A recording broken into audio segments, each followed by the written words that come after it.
Terwijl elders in de provincie de regen met bakken uit de hemel viel, was het in Ruiver Zoterdich nog lekker droog. En maar goed ook, want hier werden de zomer ingeluid door de lokale samba-band Banda Topatinga.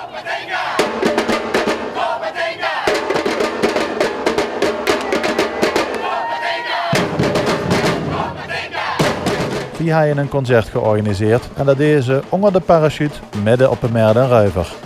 En heurtrommels waren Zoterdich dus in het ganse dorp te horen.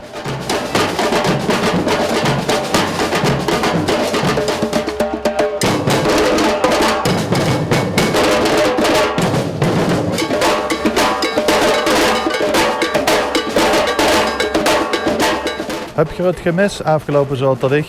Op 26 juni is de groep weer te zien op de Maasbrachter Havendagen.